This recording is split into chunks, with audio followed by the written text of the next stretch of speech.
Pai Nosso. Esse termo é o termo que inicia a oração que Jesus nos deixou, que está lá em Mateus, no capítulo 6, no versículo 9. Pai Nosso.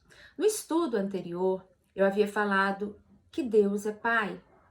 E contextualizando um pouco para você que está aqui, eu falei dessa relação, da dificuldade que nós temos nessa relação de conceber Deus como um pai amoroso, um pai que acolhe, um pai ao qual eu devo obediência, nessa relação de superioridade. Nós temos dificuldade nessa relação de nos colocarmos de maneira humilde diante desse pai, para aprender com ele e não para ser punido por ele. Por que disso? Dessa dificuldade? Por causa dos nossos valores morais, culturais, né? do que é a paternidade na cultura, não só brasileira, mas na cultura do mundo todo. E eu falei um pouco dessa necessidade que nós precisamos ter de romper com esse conceito de paternidade que nós carregamos culturalmente, para então compreender esse Deus Pai que Jesus fala ao longo de todo o Evangelho, ao qual ele vem e diz: olha, eu não vim para fazer a minha vontade, eu vim para fazer a vontade do meu Pai. Né? E aquele que me vê, que está vendo eu fazendo, orando, curando pessoas, está vendo o Pai, ele vai dizer Felipe. Né? Eu sou a imagem e semelhança do meu Pai. Então, se temos por Deus Pai, precisamos nos assemelhar ao seu caráter, ao seu amor, à sua justiça, à sua benevolência e tudo mais que o Deus de amor é. Passado isso, em seguida, nesse mesmo versículo, né, Jesus vai dizer: então vocês, discípulos, vão orar assim: Pai Nosso. Olha que interessante. O Pai é nosso. Por que ele usou essa expressão? Parece meio óbvia, né? Eu tô falando aqui o óbvio, mas não é óbvio não, tá? Historicamente, a gente tem que entender, no judaísmo, ele tá falando para homens e mulheres judeus, né? Ele tá falando para judeus. No judaísmo, esse Deus Jeová, esse Deus Rafá, Jeová Nissim, que é o Deus do Antigo Testamento, né? Que eles falam que o judaísmo vai trabalhar em cima dele, é o Deus de Israel, é o Deus da nação, é o Deus dos judeus. Então a cultura e a religião, ele vai definir isso para os judeus. Fala, olha, o nosso Deus é Deus apenas do judaísmo. O Deus dos judeus é diferente dos deuses das outras nações. Tanto é que Samaria, os samaritanos que estavam ali do lado, eram considerados infiéis. Por quê? Porque não serviam, né, aquelas prescrições do Antigo Testamento, a toda a lei judaica que era prescrita pelos fariseus e pelos escribas e pelos sacerdotes, que era toda uma casta religiosa, uma liderança religiosa que estava à frente do judaísmo. Então Jesus vem, né, com essa nova teologia, ou de fato não chega a ser a teologia, porque teologia é uma coisa muito diminuta, mas vem apresentando Deus para os judeus como Deus nosso, Pai nosso. Ele é Pai de todos. Ele não é pai do judeu apenas. Ele não é pai de quem, do fariseu, do escriba. Ele é Pai nosso, ele é Pai de todos. E todo o andar de Jesus dentro dos evangelhos, quando você vai lendo os evangelhos, cada passo de Jesus, cada fala de Jesus reverbera justamente isso. As práticas de Jesus coadunam com essa ideia do Pai Nosso. Então ele causa uma ruptura dentro da religião judaica, que era a religião dominante, ele estava falando para judeus, dominados culturalmente, moralmente e politicamente. A gente nunca pode esquecer isso, que a religião ela tem esse viés moral, ela tem esse viés cultural, social e tem esse viés político. E Jesus vem e rompe com isso e fala: a partir de agora não é mais assim. E quando você lê o evangelho a partir desse viés, você vai entender por que ele morreu, por que ele teve que morrer. Você vai entender quem entregou ele, por que ele foi entregue, porque ele rompia com uma estrutura de poder, ele rompia com uma estrutura de Estado. Tanto é que os judeus não acreditaram que ele era o rei dos judeus, porque eles estavam esperando um rei tal qual César, que tivesse o mesmo poder, não o mesmo, mas um poder superior a César, e que definisse leis, definisse julgamentos, definisse quem morria e quem vivia.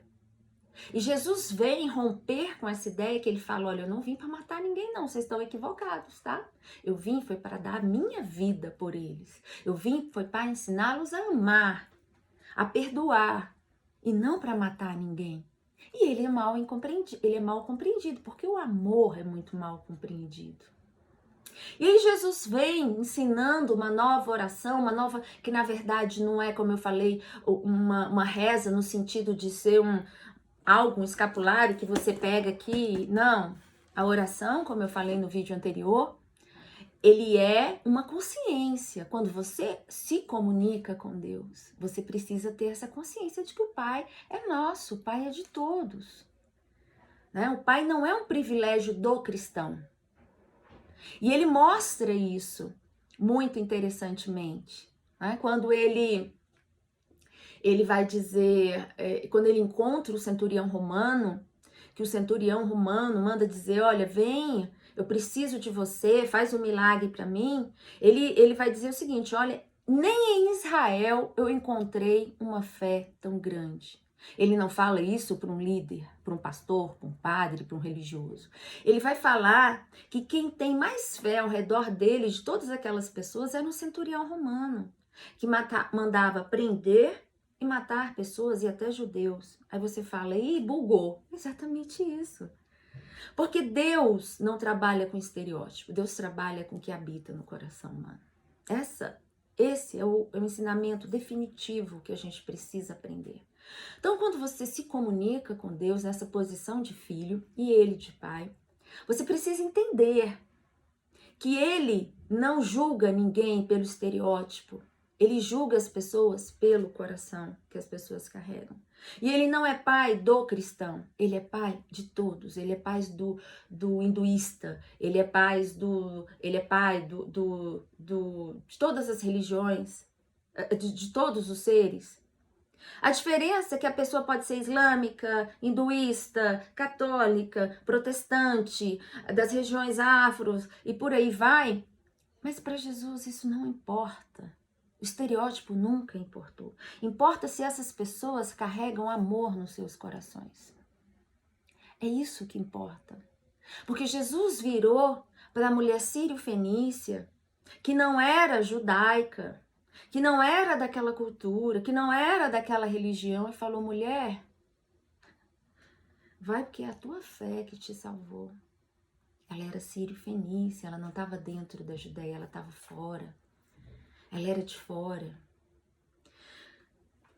Quando você ouve a história do bom samaritano, quem salva não é o levita, não é o pastor, não é ninguém que era religioso. Quem salva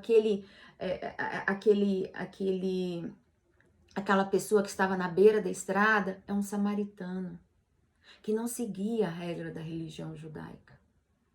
Então Jesus, e eu poderia falar de diversos outros encontros que Jesus teve na Bíblia, né?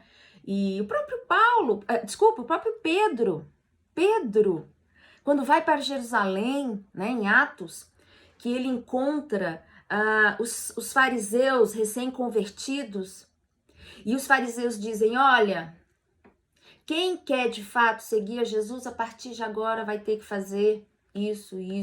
E entre todas essas coisas, vai ter que cortar o prepúcio. Oi? É. Porque se nós, judeus, fazemos isso, quem quer seguir a Jesus vai ter que fazer o mesmo. Aí Pedro fala lá em Atos: minha gente, Atos 15. Ei, peraí, se o próprio Deus não falou isso, se Jesus, enquanto esteve aqui, encontrou o centurião romano, encontrou X, Y, Z, e ele nunca requereu isso dessas pessoas, porque seremos nós que vamos colocar sobre elas um peso maior. E isso depois, lá em Atos 15, quando ele vai para Jerusalém, vão discutir o que o novo cristão deveria, que tipo de conduta esse cristão vai ter. E Pedro, ele vai se colocar dessa forma, ele vai expor isso, fala, não, peraí, vocês estão colocando um peso que vocês não conseguem carregar, é dolorido para vocês e não revelam nada de Deus a partir de agora, porque Jesus nos trouxe uma nova interpretação. Olha que interessante. Mas os discípulos de Jesus, aqueles que se denominam cristãos, inclusive nos dias de hoje, principalmente nos dias de hoje, a igreja, né, que tomou para si esse privilégio de ser de Deus e de que quem é de Deus é apenas quem é cristão, ela não compreende que esse Pai é de todos. E o que faz a diferença entre quem é e quem não é só o amor que cada um carrega. Porque a igreja, de uma maneira em geral, a ideologia dela é o seguinte: eu sou, você não é. Você só é de Deus se você cair para dentro. E tiver os mesmos costumes que nós temos, o mesmo cabelo, o mesmo corte, a mesma fala, odiar as pessoas que a gente odeia. A gente só não odeia quem é violento. Violento não, violento pode ser, tá? É o que a igreja de hoje fala. Em grande medida, não são todas. Mas é uma ideologia que a gente vê crescendo no nosso país e também no mundo, e a gente não pode fechar os olhos para isso. Então, quando você se coloca nessa condição de filho e você vai orar a Deus, você precisa entender que esse Pai é de todos, essa consciência precisa estar falando, gritando dentro da sua mente. Porque senão não adianta você orar, Pai nosso que estás no céu.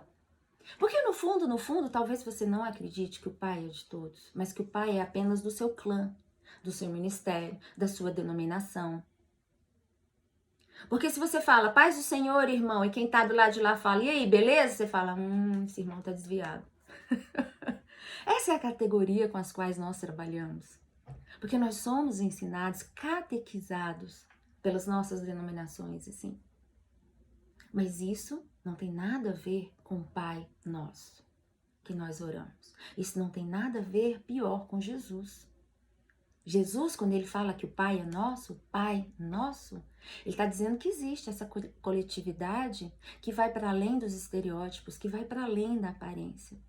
E é interessante que quem andou com Jesus, essa cultura, ela é tão forte, ela é tão impregnada na mente das pessoas, que o era na época dos discípulos e também hoje se faz bem presente, que os discípulos João e Tiago não entenderam isso.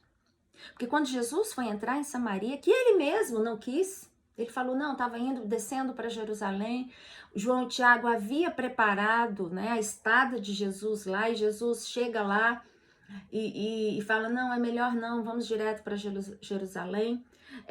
Eles ficam num estado assim de chateação, de raiva tão grande. Eles não conseguem combater a Jesus, mas fala, Senhor, tu queres que nós desçamos fogo do céu e queima essa galera aqui de Samaria? Jesus, eu penso, né? E não, a Bíblia não fala isso, mas eu penso, falei, Jesus deve ter se assustado. Falou, olha, e deve mesmo, né? Porque ele falou, olha, deixa eu falar uma coisa pra vocês. Vocês não sabem de que espírito, para onde vocês estão caminhando.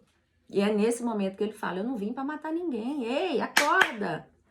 Orações precatórias, dessas que dizem, ó Senhor, queima os meus inimigos, corta a cabeça de não sei quem. Ei, essa oração não tem a ver com quem é discípulo de Jesus. Tem um livro muito bom que eu recomendo a leitura, do padre Desmond Tutu. Eu até acho que eu tenho ele aqui em cima. Deus não é cristão. É maravilhoso. E ele vai dizer, em toda a experiência dele, que ele compreendeu que Deus não é um privilégio dos cristãos. Que Deus não é um privilégio apenas de quem crê do jeito que eu creio, do jeito que você crê.